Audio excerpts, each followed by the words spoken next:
വിഴിഞ്ഞത്തിൻ്റെ തീരത്ത് നിന്നുകൊണ്ട് ലോകത്തിന് നമുക്ക് നൽകാനുള്ള സന്ദേശം ഒന്ന് മാത്രമാണ്. അത് കേരളം മാറുകയാണ്, മുന്നേറുകയാണ്. ഇതാണ് ലോകത്തിൻ്റെ മുന്നിൽ നമുക്ക് നൽകാനുള്ള സന്ദേശം. ഇനിയും ഒരുപാട് കാര്യങ്ങൾ ചെയ്യാനുണ്ട് എന്നത് നമുക്കേവർക്കും അറിയാം. എല്ലാ കാര്യങ്ങൾക്കും ജനങ്ങളുടെ പിന്തുണയാണ് കരുത്തായി മാറിയത്. നമ്മുടെ നാട് കേട്ടിരുന്ന ഏറ്റവും പ്രധാനപ്പെട്ട ആക്ഷേപം ഇവിടെ പല കാര്യങ്ങളും നടക്കില്ല, ഒന്നും നേരെ ചൊവ്വേ നടക്കില്ല, ഇതൊന്നും കേരളത്തിന് പറ്റിയ കാര്യമല്ല എന്നൊക്കെ പറഞ്ഞുകൊണ്ട് നമ്മളെ ആക്ഷേപിച്ചവരും പരിഹസിച്ചവരുമുണ്ടായിരുന്നു. പക്ഷേ ആ ആക്ഷേപങ്ങൾക്കും പരിഹാസങ്ങൾക്കും നമ്മൾ മറുപടി നൽകിയത് ഇതുപോലുള്ള അനേകം പദ്ധതികൾ യാഥാർത്ഥ്യമാക്കിക്കൊണ്ടാണ്. ഇവിടെ പലതും നടക്കും എന്ന് തന്നെ എല്ലാവരും പൂർണ്ണമായി ഉൾക്കൊള്ളുന്ന അവസ്ഥയിലേക്ക് മാറ്റാൻ നമുക്ക് കഴിയും. എല്ലാവരുടെയും അനുമതിയോടെ നിറഞ്ഞ സന്തോഷത്തോടെ വിഴിഞ്ഞം രാജ്യാന്തര തുറമുഖത്തിൻ്റെ രണ്ടാം ഘട്ട വികസന പ്രവർത്തനങ്ങൾ ഔപചാരികമായി തുടക്കം കുറിച്ച് കഴിഞ്ഞു എന്ന കാര്യം പ്രഖ്യാപിക്കട്ടെ. നമ്മുടെ നാടിൻ്റെ സ്വപ്നമായിരുന്നു വിഴിഞ്ഞം പദ്ധതി.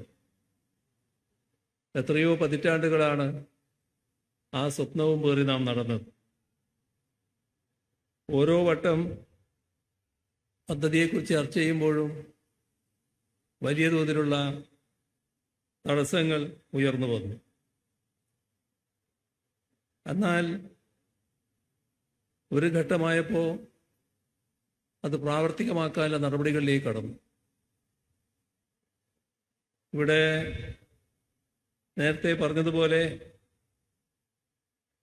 പ്രാവർത്തികമാക്കാനുള്ള ശ്രമങ്ങൾ ആരംഭിച്ചപ്പോൾ ഒരുപാട് പ്രയാസങ്ങളും പ്രതിബന്ധങ്ങളും നമുക്ക് അനുഭവിക്കേണ്ടതായി വന്നു. 2016 മുതലുള്ള കാര്യങ്ങൾ നമ്മുടെ എല്ലാവരുടെയും ഓർമ്മയിൽ സജീവമായിട്ടുണ്ടാവും. ഇവിടെ നേരത്തെ ബഹുമാന്യായ അധ്യക്ഷൻ സൂചിപ്പിച്ചതുപോലെ ഒരു ഭാഗത്ത് വലിയ തോതിലുള്ള പ്രകൃതി ദുരന്തങ്ങൾ, മഹാമാരി, ഈ പദ്ധതിക്ക് ആവശ്യമായ ചില ഘടകങ്ങൾക്ക് വന്ന തടസ്സങ്ങൾ, അതോടൊപ്പം വലിയ തോതിൽ ഉയർന്നു വന്ന മറ്റു ചില പ്രശ്നങ്ങൾ എല്ലാം വലിയ തോതിൽ പദ്ധതിയെ പ്രതികൂലമായി ബാധിക്കുന്നതായിരുന്നു. പക്ഷേ നമുക്ക് അത്തരം തടസ്സങ്ങൾ കൊണ്ട് സ്തംഭിച്ച് നിൽക്കാൻ കഴിയുമായിരുന്നില്ല. നമുക്ക് മുന്നോട്ട് പോയേ മതിയാകുമായിരുന്നു. വികസന പദ്ധതികളുടെ കാര്യത്തിൽ നമ്മുടെ നാട് സ്വീകരിച്ച നിലപാടതാണ്. ഈ പദ്ധതിയുമായി ബന്ധപ്പെട്ട് നേരത്തെയുള്ള 2016 മുൻപുള്ള UDF ഗവൺമെൻറ് കാലത്താണ് തുടക്കം കുറിച്ചത് എങ്കിലും അത് നടപ്പാക്കാനുള്ള ഉത്തരവാദിത്വം 2016 ശേഷം അധികാരത്തിൽ വന്ന LDF സർക്കാരിനാണ് വന്നത്. നാടിൻ്റെ വികസന കാര്യങ്ങളിൽ വിട്ടുവീഴ്ചയില്ലാത്ത സമീപനമാണ് ഈ കാലയളവിൽ സംസ്ഥാന സർക്കാർ സ്വീകരിച്ചു വന്നത് എന്നത് ഏവർക്കും അറിയാവുന്നതാണ്.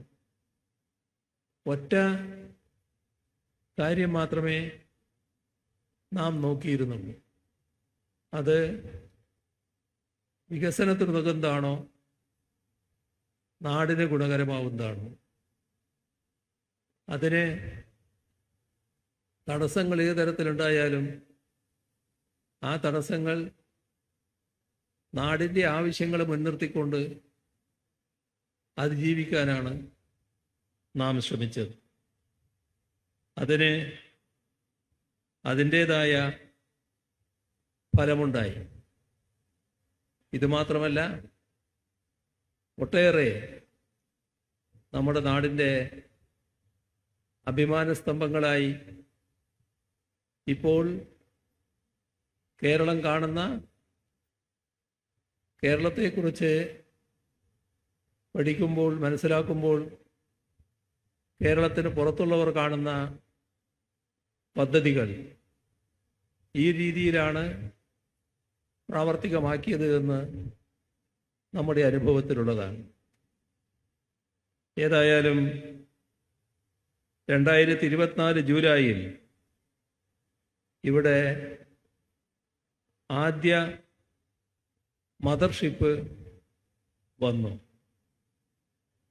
2025 മെയ് 2 ഈ തുറമുഖം നാടിന് സമർപ്പിക്കുകയും ചെയ്തു. ഇത് അന്താരാഷ്ട്ര ഭൂപടത്തിൽ ഏറ്റവും പ്രധാനമായി എണ്ണപ്പെടുന്ന ഒരു തുറമുഖമായിട്ടാണ് മാറാൻ പോകുന്നത്. അതിൻ്റെ മറ്റ് വിശദാംശങ്ങളിലേക്ക് ഞാനിപ്പോൾ കടക്കുന്നില്ല. നമ്മുടെ നാട് കേട്ടിരുന്ന ഏറ്റവും പ്രധാനപ്പെട്ട ആക്ഷേപം ഇവിടെ പല കാര്യങ്ങളും നടക്കില്ല, ഒന്നും നേരെ ചൊവ്വേ നടക്കില്ല, ഇതൊന്നും കേരളത്തിന് പറ്റിയ കാര്യമല്ല എന്നൊക്കെ പറഞ്ഞുകൊണ്ട് നമ്മളെ ആക്ഷേപിച്ചവരും പരിഹസിച്ചവരുമുണ്ടായിരുന്നു. പക്ഷേ ആ ആക്ഷേപങ്ങൾക്കും പരിഹാസങ്ങൾക്കും നമ്മൾ മറുപടി നൽകിയത് ഇതുപോലുള്ള അനേകം പദ്ധതികൾ യാഥാർത്ഥ്യമാക്കിക്കൊണ്ടാണ്. ഇവിടെ പലതും നടക്കും എന്ന് തന്നെ എല്ലാവരും പൂർണ്ണമായി ഉൾക്കൊള്ളുന്ന അവസ്ഥയിലേക്ക് മാറ്റാൻ നമുക്ക് കഴിയും. ഇപ്പോൾ വിഴിഞ്ഞം പദ്ധതിയുടെ 2ാം ഘട്ടത്തിലേക്കാണ് കടക്കുന്നത്. 2ാം ഘട്ടം യഥാർത്ഥത്തിൽ 2ാം ഘട്ടമല്ല, ഇവിടെ സൂചിപ്പിച്ചു 2ഉം 3ഉം 4ഉം ഘട്ടങ്ങൾ ഒന്നിച്ചു ചേർത്തുകൊണ്ട് 2ാം ഘട്ടമായി പൂർത്തീകരിക്കാനാണ് ശ്രമിക്കുന്നത്. അതിൽ അദാനി പോർട്സും നല്ല സഹകരണാത്മകമായ നിലപാടാണ് സ്വീകരിച്ചിട്ടുള്ളത്.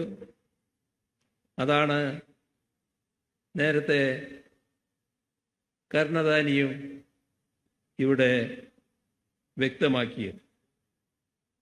ഇവിടെ നാം കാണേണ്ട കാര്യം, 1ാം ഘട്ടം കഴിഞ്ഞപ്പോൾ തന്നെ വിഴിഞ്ഞം തുറമുഖം കേരളത്തിൻ്റെ ഏറ്റവും പ്രധാനപ്പെട്ട സാമ്പത്തിക നട്ടെല്ലായി മാറിക്കഴിഞ്ഞിട്ടുണ്ട്. ലോകത്തെ ഭീമൻ കപ്പലുകൾ ഇവിടത്തേക്ക് വരികയാണ്. നേരത്തെ കൊളംബോ, സിംഗപ്പൂർ മുതലായ ഇടങ്ങളിൽ മാത്രം പോയിരുന്ന കപ്പലുകളാണ് ഇവിടത്തേക്ക് വരുന്നത്. അതിൻ്റെ ഭാഗമായി നമ്മുടെ യുവാക്കൾക്ക് കൂടുതൽ തൊഴിലവസരം ലഭ്യമാക്കാനാകും. വലിയ തോതിലുള്ള പ്രാദേശിക വികസനവും ഇതിൻ്റെ ഭാഗമായി ഉണ്ടാകും.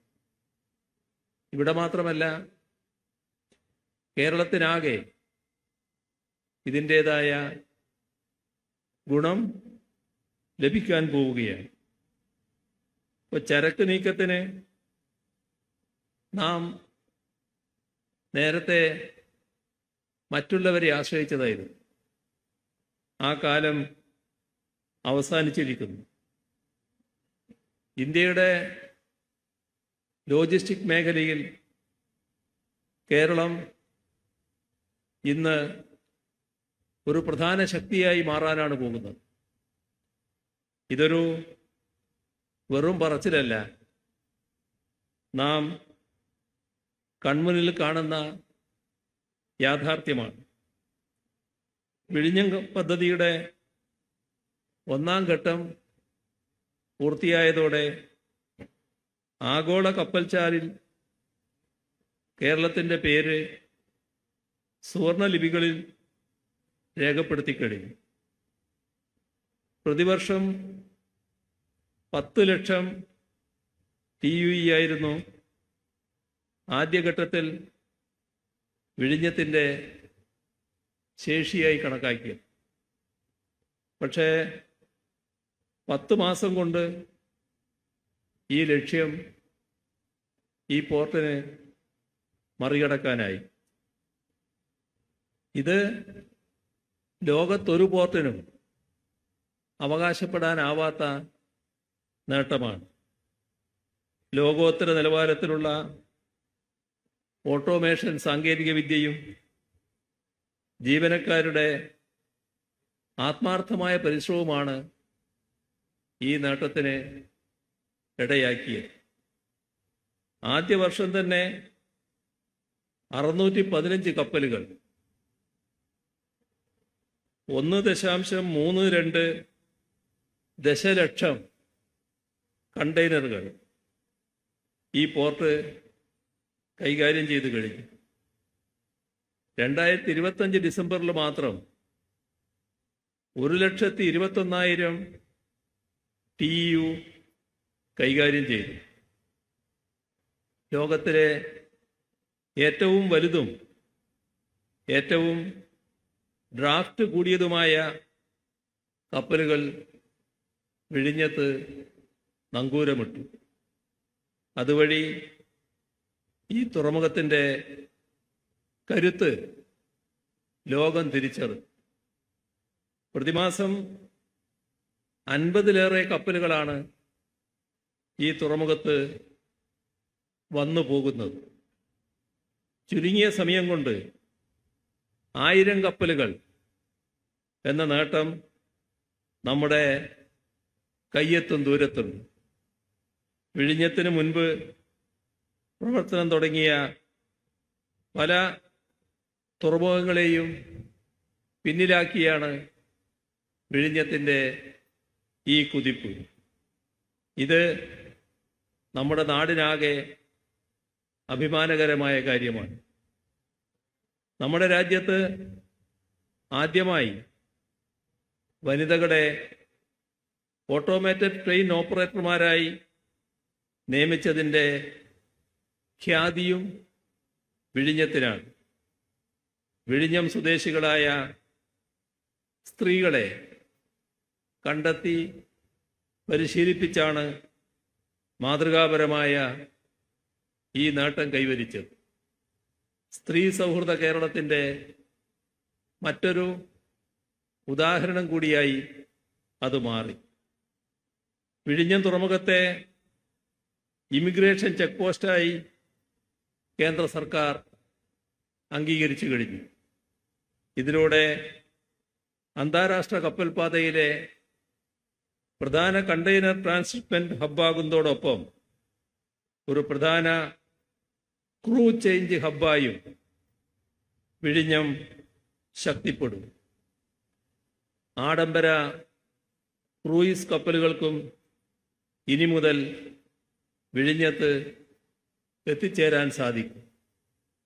ഇത് സംസ്ഥാനത്തെ ടൂറിസം മേഖലയ്ക്ക് വലിയ ഉത്തേജനം പകരുന്ന ഒന്നാണ്. രണ്ടാം ഘട്ട വികസനത്തിൻ്റെ ഭാഗമായി നിരവധി പ്രവർത്തനങ്ങൾ ഇവിടെ നടക്കുകയാണ്. നിലവിലെ 800 മീറ്റർ കണ്ടെയ്നർ ബർത്ത് 2000 മീറ്ററായി വികസിപ്പിക്കുകയാണ്.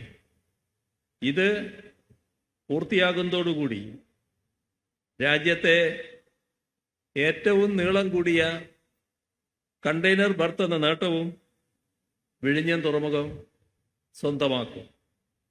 അതേപോലെ നിലവിലുള്ള 2.96 കിലോമീറ്റർ പുലിമുട്ട് 3.88 കിലോമീറ്ററായി വർദ്ധിപ്പിക്കും. നിലവിൽ തുറമുഖത്തിനായി നിർമ്മിച്ചിട്ടുള്ള പുലിമുട്ട് രാജ്യത്തെ ഏറ്റവും ആഴം കൂടിയ പുലിമുട്ടാണ്. രണ്ടാം ഘട്ട വികസന പ്രവർത്തനങ്ങൾക്കായി ഭൂമിയൊന്നും ഏറ്റെടുക്കേണ്ടി വരുന്നില്ല. പകരം കടൽ നികത്തിയാണ് ആവശ്യമായ ഭൂമി കണ്ടെത്തുന്നത്. നിലവിലുള്ളവയ്ക്ക് പുറമെ 12 പുതിയ ഷിപ്പ് ടു ഷോർ ക്രെയിനുകൾ, 27 പുതിയ യാർഡ് ക്രെയിനുകൾ ഇവയെല്ലാം ഇവിടെ സ്ഥാപിക്കും. തുറമുഖത്തിൻ്റെ ഒന്നാം ഘട്ടം 24,000 TEU കണ്ടെയ്നർ ശേഷിയുള്ള ലോകത്തിലെ ഏറ്റവും വലിയ കണ്ടെയ്നർ കപ്പലുകൾ കൈകാര്യം ചെയ്യാൻ കഴിയുന്ന രീതിയിലുള്ളതാണ്. എന്നാൽ തുടർഘട്ടങ്ങൾ കൂടി പൂർത്തിയാകുന്നതോടെ 28,840 TEU വരെ ശേഷിയുള്ള നെക്സ്റ്റ് ജെൻ കണ്ടെയ്നർ കപ്പലുകളെയും കൈകാര്യം ചെയ്യാൻ ഈ തുറമുഖം സജ്ജമാകും. ഇതോടൊപ്പം മറ്റൊരു പ്രധാന കാര്യം, ഒരേ സമയം 5 മദർഷിപ്പുകൾ വരെ കൈകാര്യം ചെയ്യാൻ പാകത്തിൽ തുറമുഖം വികസിക്കുമെന്നതാണ്. ഇന്ത്യൻ തുറമുഖങ്ങളെ സേവിക്കുന്ന ഒരു ദേശീയ ട്രാൻസ്ഷിപ്മെന്റ് ടെർമിനലായി പ്രവർത്തനമാരംഭിച്ച വിഴിഞ്ഞം തുറമുഖം പൂർണ്ണ വികസനം കൈവരിക്കുന്നതോടെ രാജ്യാന്തര ട്രാൻസ്ഷിപ്മെന്റ് ഹബ്ബായി വരും. അതായത് ആഫ്രിക്ക, മിഡിൽ ഈസ്റ്റ് എന്നിവിടങ്ങളിലുള്ള തുറമുഖങ്ങളിലടക്കം സേവനം എത്തിക്കുന്ന ഒരു അന്താരാഷ്ട്ര ട്രാൻസ്ഷിപ്മെന്റ് ഹബ്ബായി വിഴിഞ്ഞം മാറും. അതോടെ ആഗോള കടൽ വാണിജ്യ ഭൂപടത്തിൽ അതിപ്രധാന കേന്ദ്രമായി നമ്മുടെ വിഴിഞ്ഞം തുറമുഖം മാറിത്തീരും. ഇന്ന് ആരംഭിക്കുന്ന രണ്ടാം ഘട്ട വികസനം സമയബന്ധിതമായി തന്നെ പൂർത്തീകരിക്കും. വിഴിഞ്ഞത്തിൻ്റെ വികസന സാധ്യതകൾ മുന്നിൽ കണ്ടാണ് നേരത്തെ ഉള്ളതിൽ നിന്ന് ആ കാലപരിധി വെട്ടിച്ചുരുക്കി ഈ രണ്ടാം ഘട്ടത്തിൻ്റെ സമയപരിധി ചുരുക്കുന്ന നിലയുണ്ടായി. അതിൻ്റെ ഭാഗമായി നിശ്ചയിച്ചതിലും 17 വർഷം മുന്നേ 2028 തന്നെ എല്ലാ ഘട്ടങ്ങളും സംയോജിപ്പിച്ച് വിഴിഞ്ഞത്തിൻ്റെ തുടർ വികസനം പൂർത്തിയാക്കും. 2035 മുതൽ സംസ്ഥാന സർക്കാരിന് വരുമാന വിഹിതം ലഭിച്ചു തുടങ്ങും. പൂർണ്ണതോതിലുള്ള വികസന പ്രവർത്തനങ്ങൾ നേരത്തെ തന്നെ പൂർത്തിയാകും. അതുകൊണ്ട് തന്നെ സർക്കാരിൻ്റെ വരുമാന വിഹിതം നേരത്തെ കണക്കാക്കിയതിനേക്കാൾ വർദ്ധിക്കുമെന്നതിലും സംശയമില്ല. വിഴിഞ്ഞത്ത് ഇതുവരെ ട്രാൻസ്ഷിപ്മെന്റ് മാത്രമാണ് നടത്തി വന്നിരുന്നത്. ഇപ്പോൾ റോഡ് വഴിയുള്ള ചരക്ക് നീക്കത്തിന് നമ്മൾ തയ്യാറായി കഴിഞ്ഞു. തുറമുഖത്തെയും ദേശീയപാതയെയും ബന്ധിപ്പിക്കുന്ന റോഡ് പൂർത്തിയായിരിക്കുന്നു. അതിൻ്റെ ഉദ്ഘാടനവും ഇതോടൊപ്പം നടക്കുന്നുണ്ട്. ഏറ്റവും അടുത്ത ദിവസങ്ങളിൽ തന്നെ റോഡ് വഴിയുള്ള ചരക്ക് നീക്കം ആരംഭിക്കാൻ നമുക്കാകും. ഇവിടെ ഈ തുറമുഖത്തിൻ്റെ ഒന്നാം ഘട്ടത്തിനായി 5500 കോടിയോളം രൂപയാണ് സംസ്ഥാന സർക്കാർ മുടക്കിയത്.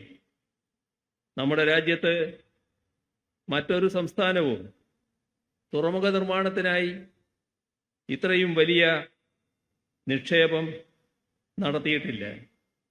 ഇത് കേരളത്തിലാണെങ്കിലും ഇന്ത്യയുടെ ഏറ്റവും പ്രധാന തുറമുഖമായിട്ടാണ് മാറുന്നത്. അപ്പോൾ രാജ്യത്തിനാകെ പ്രയോജനം ലഭിക്കുന്ന പദ്ധതി എന്ന നിലക്കാണ് ഈ പദ്ധതിയെ നാം കാണേണ്ടത്. ഇവിടെ ഇതുമായി ബന്ധപ്പെട്ട് റോഡ് മാത്രമല്ല, മറ്റ് ഇപ്പോൾ പൂർത്തിയായ റോഡ് മാത്രമല്ല, മറ്റ് ചില പദ്ധതികളും പൂർത്തീകരിക്കപ്പെടേണ്ടതായിട്ടുണ്ട്. നേരത്തെ ഇവിടെ പറഞ്ഞു കഴിഞ്ഞു അതിനെപ്പറ്റി. അവിടെ നമ്മുടെ റിംഗ് റോഡുമായി ബന്ധപ്പെട്ടുള്ള ചർച്ചകൾ ഗൗരവമായി നടന്നതാണ്.